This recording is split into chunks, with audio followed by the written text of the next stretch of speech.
Hey class, as part of your Unit 3 and Unit 4 module on graphing with Excel, you've got videos on a lot of different types. You've got a video that teaches you how to do a histogram in Excel, and hopefully you remember that histograms are used to graph one quantitative variable. You've got videos that'll show you how to do bar charts that are used for one qualitative variable, or pie charts that are used for one qualitative variable. And another video for stack charts. So there's lots of different types. And in Unit 4 in the course, you'll be doing a lot of your own graphing because you'll have double the amount of posting. And for each of your posts, you're going to need to have at least, well, in your main post, you got to have two graphs, one quantitative and one qualitative. And then in your feedback post, you've got to at least have one, or you have to have one graph that you post to your classmate as you're sharing your own ideas about how to improve or change something on their original graph. So definitely you'll be doing at least a minimum of 6 graphs in your Unit 4 discussion. So I just wanted to add a time plot, or sometimes called a time series plot, to the videos because there's some time plots that appear in your Unit 3 homework that will most likely reappear maybe on your Unit 4 quiz. And they're pretty useful graphs to know because so often, whether it's companies or schools that want to look at trends in enrollment over time, companies want to look at trends in their sales or in their stock prices or whatever, then there's plenty of instances that we can think of where we want to look at trends over time. And that's the primary purpose of a time plot. So I just want to quickly show you how easy it is to do a time plot using Excel. On your screen right now, you see I've already imported some data. And y'all remember, you don't need to retype any values when you're working in MSL on your homework or on your quiz. All you got to do is click the little shadow box, the little icon, and it automatically will, when you click open in Excel, it will automatically import all the numbers in, so you don't have to type anything. But this is something I've found on another website.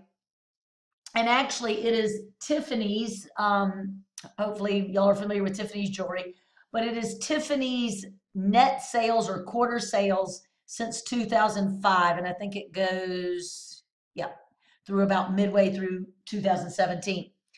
So I'm going to show y'all how to do a time plot of their net sales from quarter to quarter. And it's very simple. I am going to first go ahead and just highlight, take my mouse and click on the top where it says C, column C. That's where the net sales are.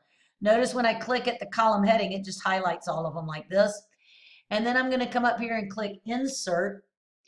Come over here to the graphing, the chart section, and find this line graph right here where you see I've got my mouse. Click on that, and I'm going to click on this first one up top. And that's how easy it is to get the time plot. Just a few clicks, but you kind of want to fix it up a little bit. I'm going to stretch it out to make it bigger. And notice the horizontal axis has just numbers, 1, 2, 3, all the way through 51. It will naturally put just the numbers 1 through whatever.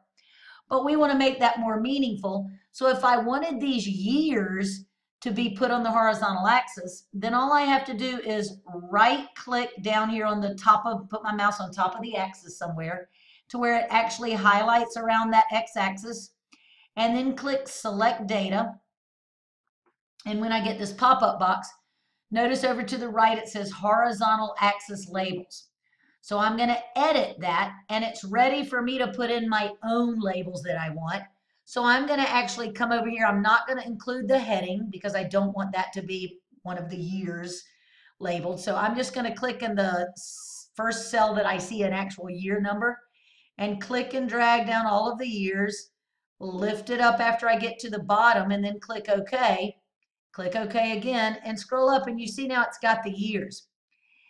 So if you want years, that's nice. Now, something interesting about this graph, because, you know, it's important once you get a time plot done, that is your visual aid to help you see patterns and trends that otherwise would not have been detectable just by looking at the numbers. So notice the spikes occurring at regular intervals of time. And when I first did this graph a few minutes ago, I was like, wow, look at that. It's unusual. But then I remembered this is Tiffany's. And so I paid closer attention to when the spikes were and noticed they were at the tail end, the last half of the year. So immediately I thought of Christmas. Makes sense. That's probably when a lot of people are headed to Tiffany's to get something. So anyway, that was interesting to note. If I wanted to look at this time plot by quarters, maybe it was hard for me to detect what that spike pattern was. Then I could once again right click on top of the x-axis, select data again, edit right here on the horizontal axis, just like I did before. And now actually click and drag down the quarters. Click OK. Click OK again. And it's much easier to see that in the fourth quarter of each year, that's where the spikes are lined up. Fourth quarter spike, fourth quarter spike. And it pretty much confirms what I was saying earlier, is that most likely that's holiday sales right there. So once you get it settled on what you want for your axes, you know, you can start changing your titles to whatever you want. I'm going to highlight that and type in Tiffany's net sales. Notice it's putting it up here once I highlighted the box. Then press enter. Changes my title. Come over here and click the plus sign and put axis titles, but only do that after you've got the axes the way you want them. So notice it's got the box over here ready for me to type something in, and I'm going to put in net sales and press enter, and it put net sales in the box. And come down here, highlight that box, and then put quarter number. Press enter there.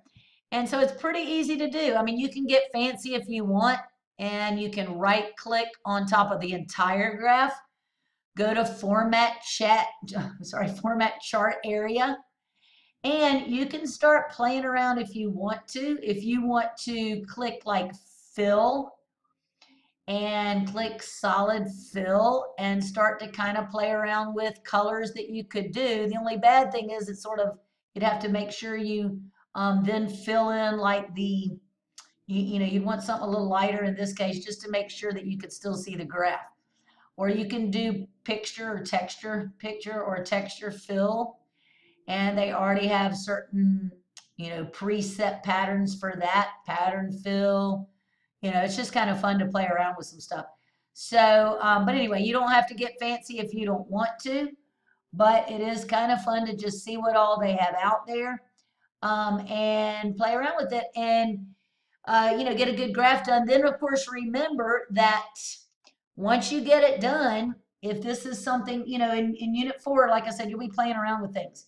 If you want to do a quantitative graph, then obviously sales, net sales is a quantitative variable. But if you wanted to bring in that added component of plot net sales, but over time, then you would do this kind of time plot. And so that you can share it in your response box, remember, you would go down and use your snipping tool. So I'm going to come down here and start typing SNIP. It will bring up then snipping tool. Click on that. Click new and outline right around my graph.